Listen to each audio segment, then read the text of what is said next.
Bismillahirrahmanirrahim. Assalamualaikum warahmatullahi wabarakatuh. Alhamdulillahirabbil alamin. Wassalatu wassalamu ala al-mab'uusi rahmatan lil alamin.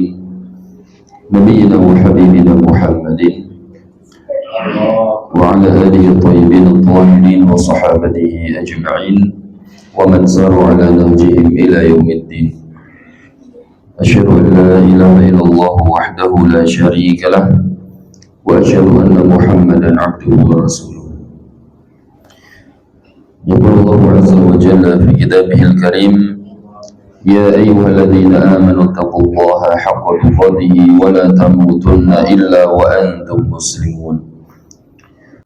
أما بعد، فيا معاشر المسلمين والمسلمات رحمكم الله. Insyaallah pada kesempatan siang hari ini kita akan mengkaji tentang keutamaan bulan Dzulhijjah, yang mana bulan Dzulhijjah ini memiliki keistimewaan di sisi Allah Subhanahu wa taala dan juga Rasulnya sallallahu alaihi wasallam. Namun kalau kita perhatikan, banyak di antara kaum muslimin yang kurang memperhatikan atau lalai dari keutamaan ini. Dan nyatanya memang demikian ya. Ketika akan tiba bulan Ramadan, maka kaum muslimin sangat antusias menyambut datangnya bulan tersebut. Sehingga kajian di mana-mana temanya tentang tarhib bulan Ramadan. Adapun ketika akan tiba bulan Dzulhijjah, ini tidak seramai Ramadan. Padahal bulan Dzulhijjah di 10 hari pertamanya ini lebih dicintai oleh Allah Subhanahu wa taala. Jadi amal yang kita lakukan di 10 hari pertama itu lebih Allah cintai dibandingkan yang kita lakukan di bulan Ramadan. Ya, namun itu tadi kaum muslimin banyak yang lalai. Maka dari itu kita angkat tema ini, tujuannya adalah untuk mengingatkan kita semuanya mengenai keutamaan bulan tersebut, agar kita termotivasi dan semangat mengisi hari-hari tersebut dengan amal soleh, ya, memaksimalkan ibadah di bulan tersebut. Ma'asyiral muslimin wal muslimat rahimakumullah. Di antara keutamaan bulan Dzulhijjah, ya langsung saja, yang pertama adalah bulan Dzulhijjah termasuk di antara bulan-bulan haram.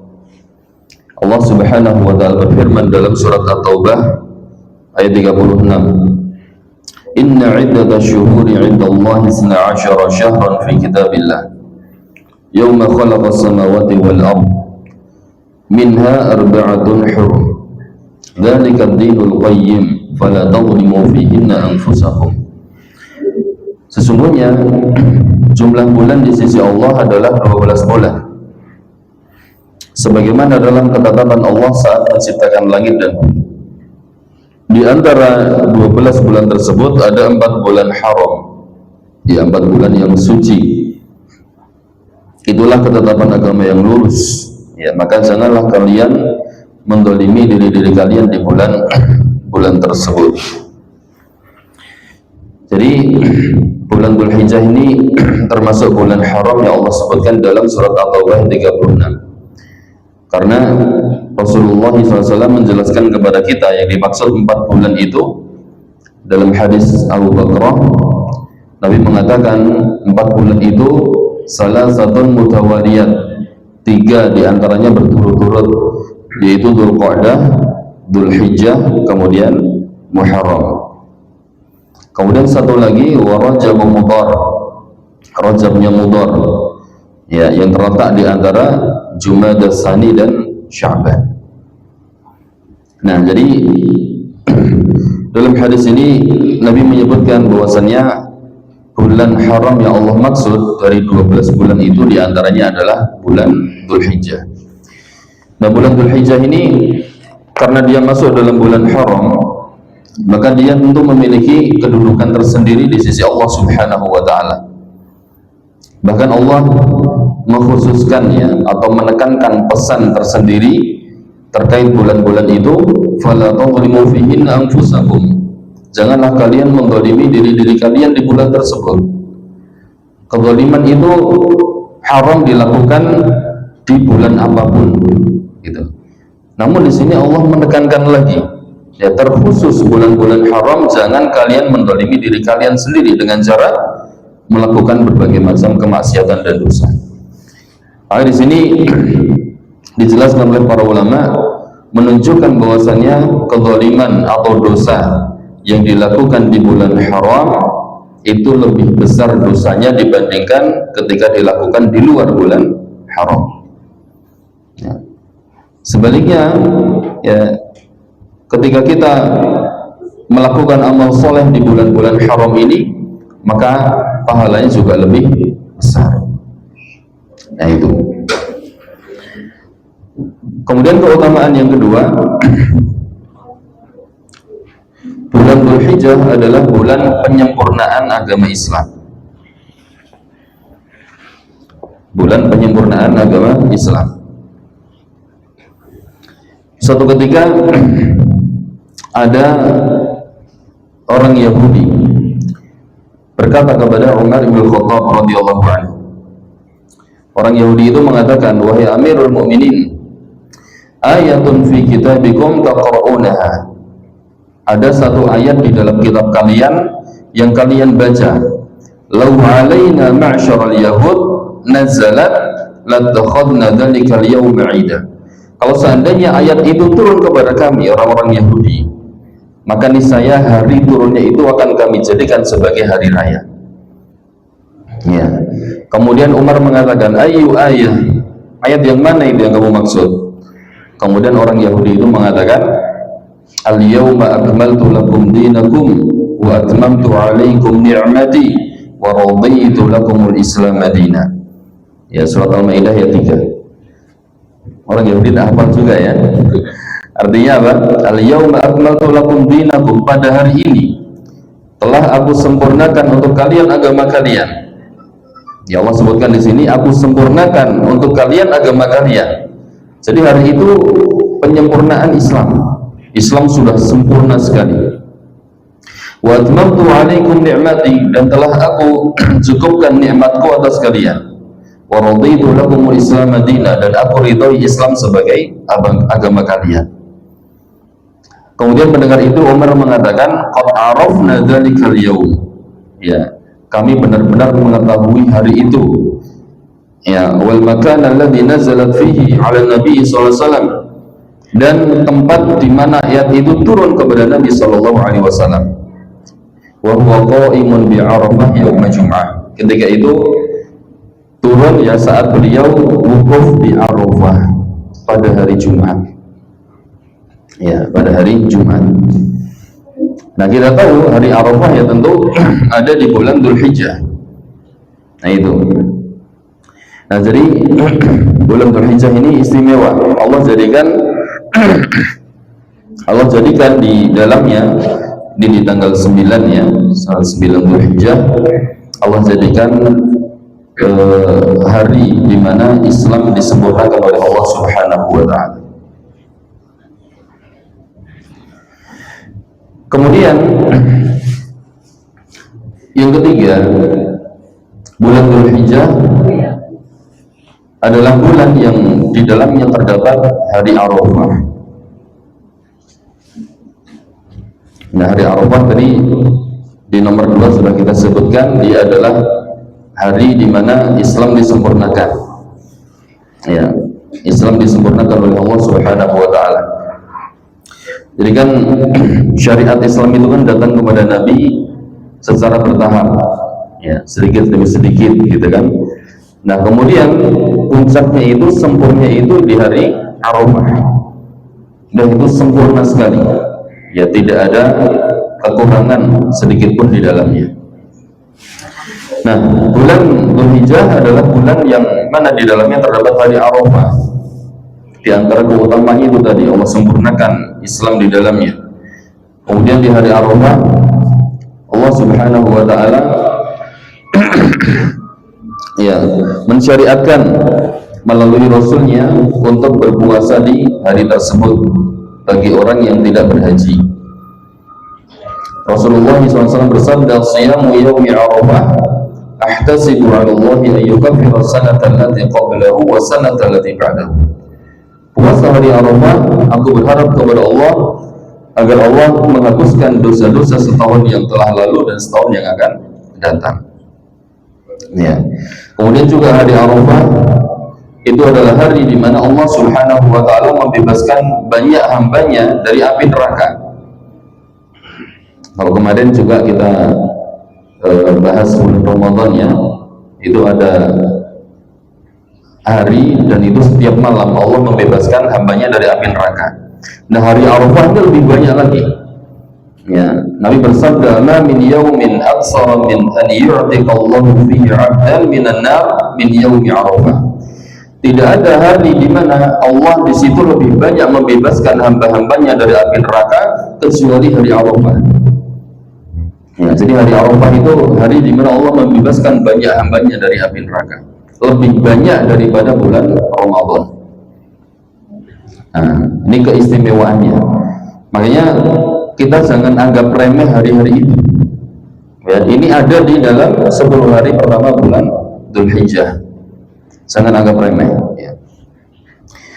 Kemudian keutamaan yang keempat, amal soleh yang dilakukan di 10 hari pertama bulan Dzulhijjah sangat dicintai Allah.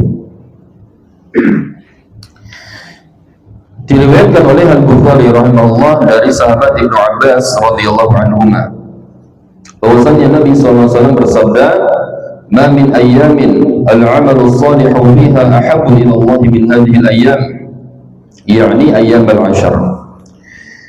Tidak ada hari di mana amal soleh pada saat itu lebih dicintai oleh Allah daripada hari-hari ini, yaitu adalah 10 hari pertama bulan Dzulhijjah. Para sahabat bertanya, "Ya Rasulullah, walal jihadu fi sabilillah?" Wahai Rasulullah, tidak pula jihad fi sabilillah? Nabi menjawab, "Walal jihadu fi sabilillah." Tidak pula jihad fi sabilillah. Illa rajulun kharaja bi nafsihi wa malihi falam yarji' min dhalika bi syai'. Kecuali seorang laki-laki yang keluar dari rumahnya dengan membawa harta dan jiwanya, kemudian tidak ada sedikit pun yang kembali ke rumahnya. Ya, artinya apa? Jadi amal soleh yang dilakukan seorang hamba di 10 hari pertama bulan Dzulhijjah itu sangat Allah cintai. Tidak ada amalan yang bisa menandinginya, ya, yang dilakukan di luar hari-hari tersebut. Saya para sahabat bertanya, apakah jihad fisabilillah juga kalah ya Rasulullah? Ya, masih kalah dengan amal soleh yang dilakukan di 10 hari pertama bulan Dzulhijjah? Nabi mengatakan iya, jihad masih kalah. Padahal jihad kita tahu ya, keutamaannya luar biasa. Ya, orang yang berangkat dari rumahnya untuk berjihad fisabilillah, kemudian kakinya berdebu karena debu-debu jalanan itu, Allah haramkan kakinya itu dari neraka. Itu baru berangkat tol, belum perangnya ya, baru berangkat keluar dari rumah, jalan kena debu, ini langsung Allah haramkan dari api neraka. Ya, jihad itu ternyata jihad masih kalah dengan amal soleh yang dilakukan di 10 hari pertama bulan Dzulhijjah. Ya, luar biasa. Kemudian setelah itu Rasulullah memberikan pengecualian, kecuali ya seorang yang keluar dari rumahnya dengan membawa harta dan jiwanya. Bukan cuma jiwanya saya, tapi hartanya dia bawa, jiwanya dia bawa untuk berjihad fisabilillah. Kemudian apa yang terjadi? Hartanya habis, ya mungkin dirampas oleh musuh dan dia terbunuh mati, ya mati dalam jihad. Nah, ini baru bisa menandingi amal soleh yang dilakukan di 10 hari pertama bulan Dzulhijjah. Luar biasa, ini tidak didapatkan pada bulan-bulan Ramadan. Nggak ada bulan Ramadan yang keutamanya seperti ini, nggak ada. Ya, kecuali di Lailatul Qadar. Dan kecuali satu itu ya, Lailatul Qadar itu para ulama mengatakan itu lebih baik daripada yang ini. Ya, itu terbaik sepanjang masa kata para ulama. Ya, tapi secara umumnya ya yang pasti diketahui adalah 10 hari pertama. Jadi kalau Lailatul Qadar itu kan Allah sembunyikan adanya di malam keberapa itu 21 atau 23 atau seterusnya malam-malam yang ganjil. Nah, ini menunjukkan keistimewaan dan keutamaan 10 hari pertama bulan Dzulhijjah. Oleh karena itu, ma'asyiral ikhwah azakumullah, kita ya di antara tujuan mengangkat tema ini agar kita meramaikan gitu, meramaikan 10 hari pertama bulan Dzulhijjah. Jadi jangan hanya 10 hari terakhir bulan Ramadan saja. Ya, atau bulan Ramadan saja secara umum, jangan. Ya, kemudian kita melalaikan yang lebih afdal. Ya, kita syiarkan 10 hari pertama bulan Dzulhijjah ini hari-hari istimewa. Amal soleh yang dilakukan di dalamnya sangat Allah cintai. Nah, itu kita sebarkan, entah itu melalui media-media sosial, ya, kita share tulisan-tulisan atau poster-poster misalnya, agar kaum muslimin itu semarak dalam menyambut bulan Dzulhijjah. Nah itu. Kemudian ma'asyiral ikhwan azakumullah, di antara keutamaannya pula Allah Subhanahu wa taala bersumpah dengan 10 hari pertama bulan Dzulhijjah. Kalau kita baca surat Al-Fajr, maka kita dapati ya ayat yang kedua, wal fajr walayalin ashr, demi waktu fajar, ini waktu subuh, dan demi malam yang 10. Ya. Malam yang 10 di sini disebutkan oleh mayoritas ahli tafsir adalah 10 hari pertama bulan Dzulhijjah. Ada banyak tafsiran ya, tapi yang paling kuat dan yang paling banyak disebutkan oleh jumhurul mufassirin adalah 10 hari pertama bulan Dzulhijjah. Kalau kita membaca tafsir para ulama, ya, tafsir apa namanya Al-Quran itu, ketika Allah Subhanahu wa taala bersumpah dengan sesuatu, maka menunjukkan sesuatu yang dijadikan objek sumpah oleh Allah itu mulia. Ya, ada keistimewaannya. Ketika Allah di sini bersumpah wal fajr, demi waktu fajar, maka waktu fajar itu ada keistimewaannya. Ya. Kadang juga Allah bersumpah dengan langit. Was-sama, ya, Allah bersumpah dengan langit. Kemudian Allah bersumpah dengan waktu malam. Allah bersumpah dengan matahari. Allah bersumpah dengan bulan. Ya, bahkan Allah bersumpah dengan dirinya sendiri. Jadi semua objek sumpah itu memiliki keistimewaan. Nah, termasuk objek sumpah yang Allah jadikan, Allah bersumpah di dalamnya adalah 10 hari pertama bulan Dzulhijjah, menunjukkan bahwasanya 10 hari pertama bulan Dzulhijjah memiliki keistimewaan di sisi Allah Subhanahu wa taala. Nah, itu keutamaan-keutamaan bulan Dzulhijjah yang terdapat di dalam Al-Quran maupun As-Sunnah. Setelah kita mengetahui keutamaan-keutamaan tersebut, selanjutnya kan boleh diberitakan ya bahwasanya amal soleh yang dilakukan di hari-hari itu dicintai oleh Allah. Pertanyaannya, amalan apa yang harus kita lakukan? Ya, amalan apa yang harus kita lakukan? Secara umum amal soleh apapun dicintai oleh Allah. Ya. Namun di hari-hari itu ada amalan-amalan yang prioritas. Ya. Apa saja itu? Yang pertama, menunaikan ibadah haji dan umroh. Dan ini paling puncaknya gitu. Karena Nabi bersabda, wal hajjul mabrur laisa lahu jazaa'un ilal jannah. Jadi haji yang mabrur itu tidak ada balasannya kecuali surga. Ya, maka kita harus ikut senang ya ketika saudara-saudara kita, yang entah itu kerabat kita mungkin ada, atau pak adik kita, pak lek kita, ya, atau siapapun, atau bahkan mungkin orang tua kita yang tahun ini dipanggil oleh Allah Subhanahu wa taala untuk menunaikan ibadah haji. Ya, kita harus ikut senang, bergembira, dan kita doakan semoga haji mereka itu menjadi haji yang mabrur, dan semoga kita semua yang ada di sini juga dipanggil oleh Allah untuk menunaikan ibadah haji. Ya. Meskipun kalau melihat antrian itu kayaknya, terutama yang umurnya udah 40, 50 itu kalau melihat antrian kayaknya kapan dipanggilnya gitu kan. Tapi ada satu prinsip yang harus ada pada seorang muslim, ya, itu pesan dari Allah SWT itu harus ditanamkan kuat-kuat dalam hati kita, yaitu apa?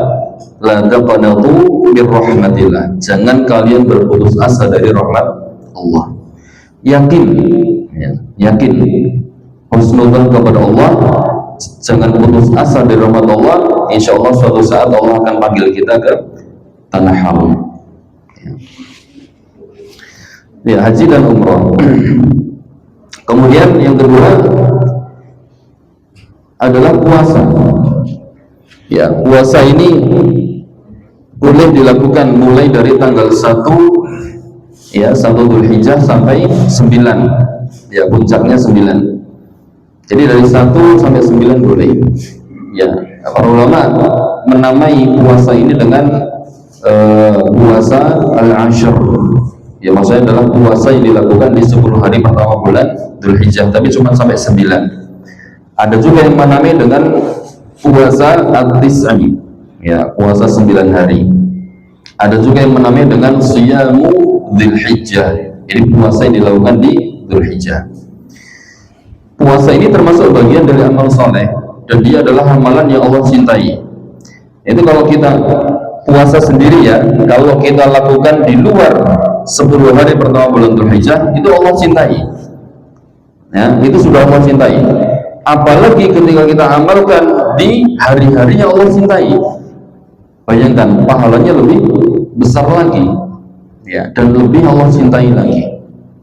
Ya, maka diperbolehkan seorang mengisi 10 hari pertama bulan Dzulhijjah itu dengan puasa, ya, itu. Kemudian yang ketiga yaitu memperbanyak zikir, ya, memperbanyak zikir. Di antara zikir yang dianjurkan adalah tahlil, ya, tahlil, kemudian takbir dan tahmid. Tahlil itu ucapan la ilaha illallah, takbir itu ucapan Allahu akbar, tahmid alhamdulillah. Sebagaimana yang diriwayatkan dari Ibnu Umar radhiyallahu anhu, fa'aksiru fihinna min at-tahlil wa takbir wa tahmid, maka perbanyaklah oleh kalian di hari-hari itu, ya, tahlil, takbir dan tahmid. Kemudian untuk zikir ini disunahkan untuk mengeraskan suara, ya, itu dilakukan kalau zaman dulu, ya, itu di pasar-pasar, di jalan-jalan, ya, di masjid dan di tempat-tempat lain, ya. Kalau sekarang kayaknya nggak pernah gitu lihat. Ada yang dulu satu video itu yang takbir itu Pak Polisi, ya kan, di jalan itu mengingatkan agar kaum muslimin bertakbir. Nah, kalau dulu itu dilakukan oleh Ibnu Umar, ya, dilakukan oleh Ibnu Umar, kemudian Abu Hurairah radhiyallahu anhum.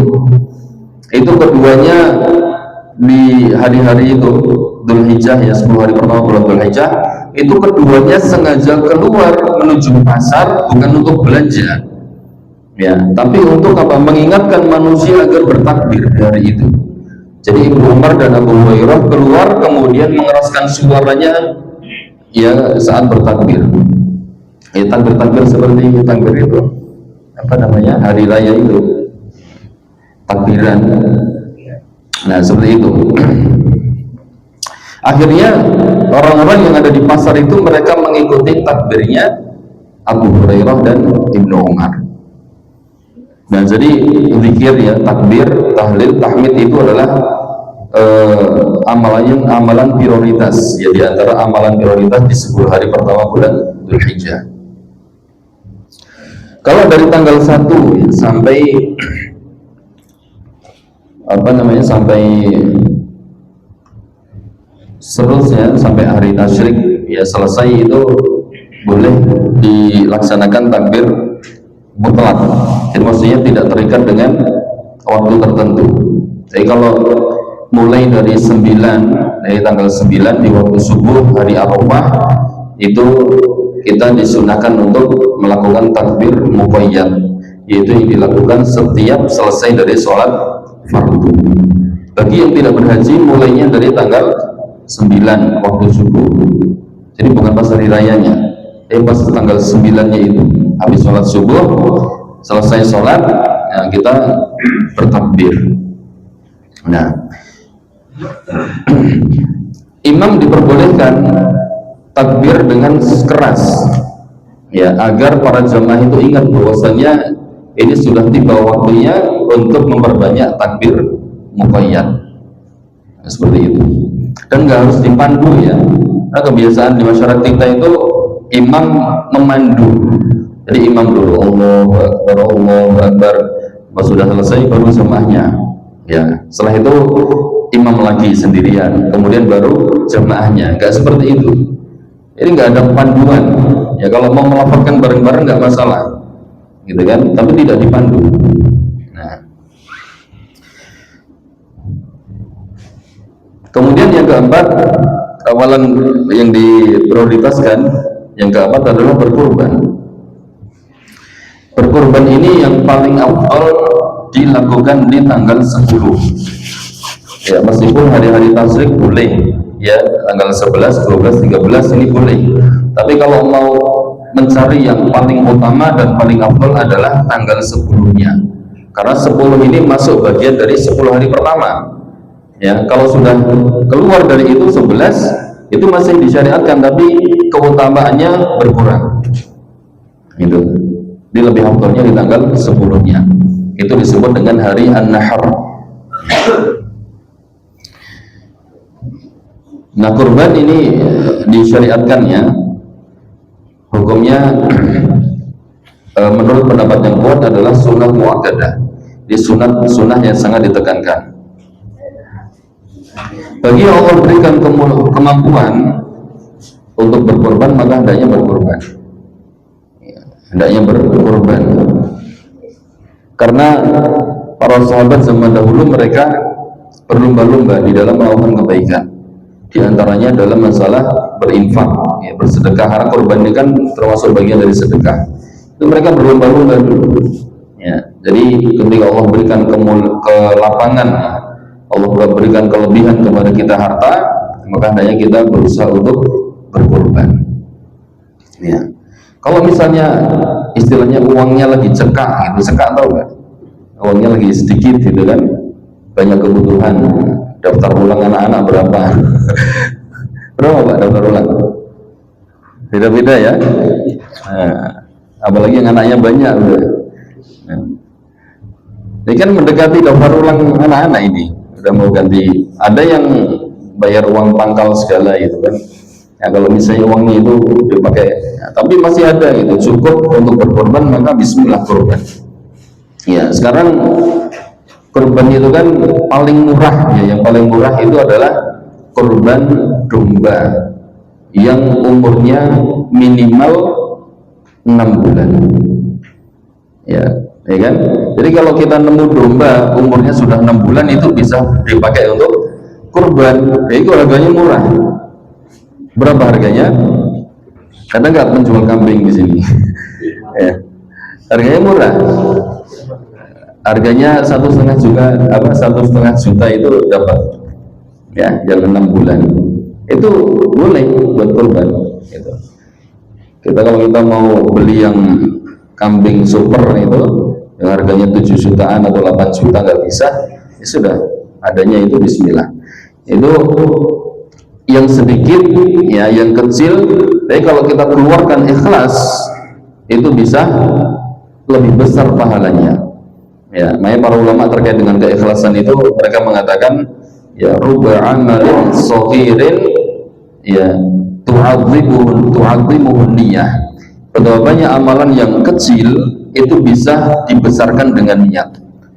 Artinya apa? Kalau kita contohnya kurbannya itu kecil tapi kita itu ikhlas lillahi ta'ala, maka bisa jadi yang kecil dan ikhlas itu menjadi besar di sisi Allah Subhanahu wa ta'ala daripada korban kambing yang 8 jutaan tapi ada riyanya, ada sum'ahnya, ada ujubnya, itu menjadi kecil.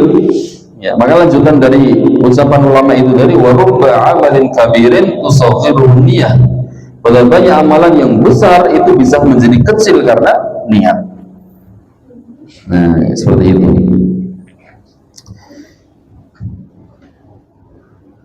Kemudian amalan yang lainnya yaitu bersedekah, ya, menyambung tali silaturahim, ya, kemudian memperbanyak amal soleh apapun termasuk membaca Al-Quran. Ya, membaca Al-Quran ini yang kalau bisa kita targetkan, ya, 10 hari pertama bulan Dzulhijjah itu khatam. Jadi satu hari berapa? 3 juz. Ya, satu hari 3 juz. Pagi habis subuh kita baca 1,5, malam dibaca 1,5, udah kan dapat 3 itu. Ini setiap hari sampai tanggal 10. Ya. Tapi kalau tanggal 10-nya jangan pas malam karena sudah memasuki hari ke-11 gitu. Jadi maksudnya biar pas banget tanggal 10 itu maghrib, ya, itu kita sudah khatam. Itu Allah cintai. Ya, dan nilainya berbeda ketika sudah lewat dari itu. Bisa kita baca nanti Al-Quran, ya, pas sudah masuk tanggal 11. Nah, itu keutamanya sudah beda. Ya, karena sudah melewati 10. Ya, jadi intinya seorang muslim, ya, hendaknya benar-benar memperhatikan 10 hari pertama bulan Dzulhijjah. Itu jangan disepelekan, jangan dianggap remeh. Kalau bisa kesungguhan kita di hari-hari itu melebihi kesungguhan kita di awal-awal Ramadan.